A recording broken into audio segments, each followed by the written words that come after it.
Hey guys, welcome back to the show. I'm Parker Eimerl, and this is the Conversation Station. In today's episode, I want to explore culture and how we can shift it, right? Because I think that in the world we're in today, there are many places and many environments where the culture has become crazy, right? And there's pop culture, and that's a very large change, right? It's hard to change something so fundamentally huge. But what I think that we oftentimes forget is that these changes start with us. They start in the micro. They start at a small scale before big things and the huge shift is able to happen, right? And I think that it's important that we set this culture of hard work, of putting in the effort, and of just a commitment to bettering ourselves and others, right? And so I think that we often get caught up in looking at the macro scale, looking at the world and seeing the issues that lie there, right? But then we lose sight of what's important. It is far more important to set the culture in the environments you are in, right? Because you have to do that first. I just saw a clip of someone saying that we make the sandwiches before we own the sandwich shop. You know, we I don't know. We clean the shoes before we own the shoes. And I think that that's important. You start with that small action, and you have to build on that, right? And so when everyone looks at the overall culture, and if they don't like something about it, they get depressed. You know, I certainly don't like the culture we're in that isn't founded on hard work. Every culture should be founded on hard work, right? That should be the fundamental idea as you put in the work. And there should be an overall positive energy in that environment. But when we look at culture, it's really easy to get depressed.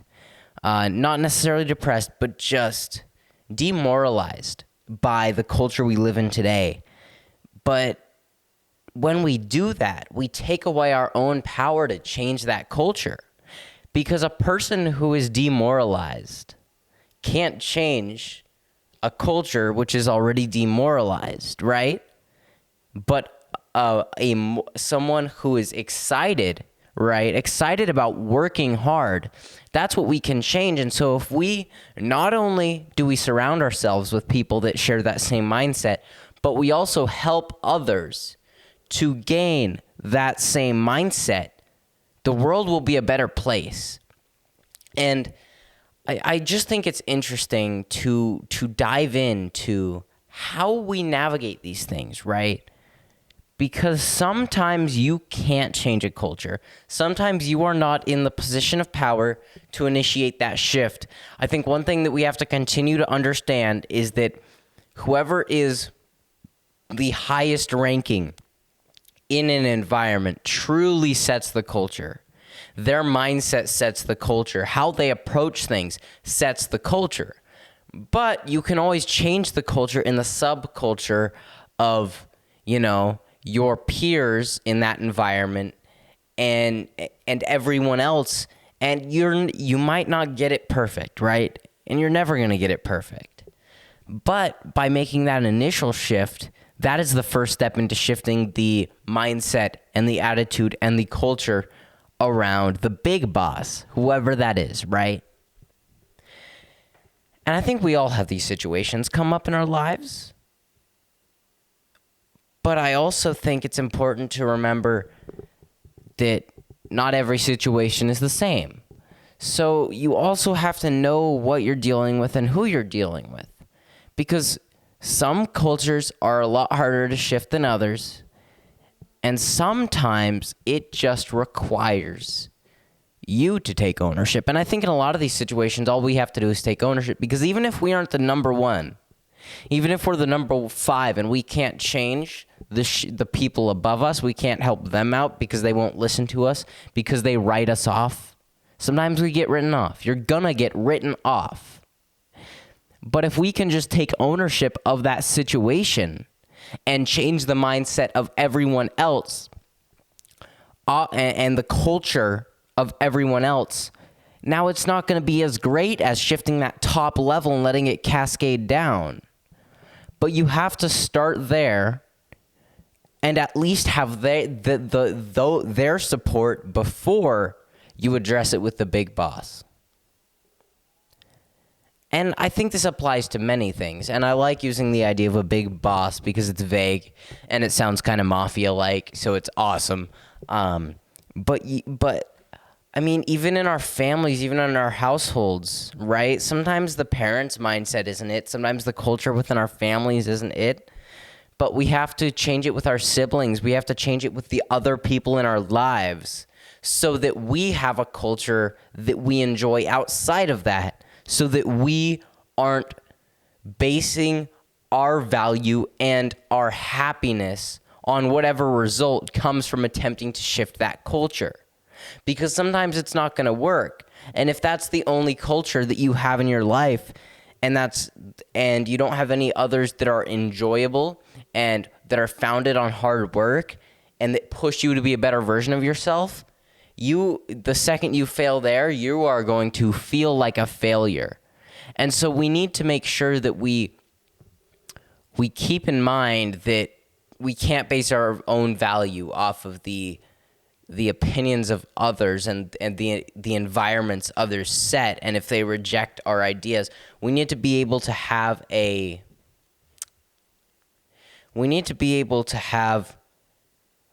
an internal happiness separated from those cultures.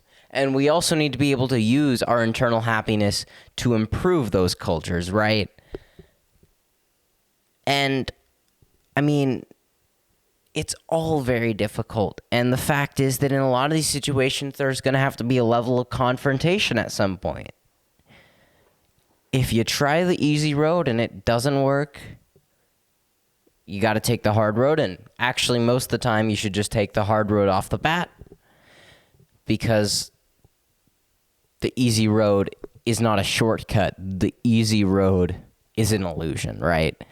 The easy road is like the shiny thing you see on asphalt out in the distance, right? You believe it's there. You believe it is what it is until you get close and it's nothing, right? So the easy road in our lives is never true. It's never as easy as it seems. There is no get rich quick. There are methods to build a better life quicker, but that just comes from the shortcut to success. And the key that unlocks the shortcut to success is to stop taking the shortcut to success. Because the second you start taking the long road and the hard road every single time, you won't be disillusioned, and you will be better. Your life will be better. Everything will be better.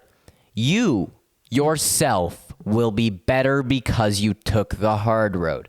Waking up late versus waking up early, man. That can be hard at times. I've been struggling waking up early this week. But when I wake up early, I am a better person. I am a better version of myself. Working out is hard, Working out versus, jamming your leg full of steroids, right?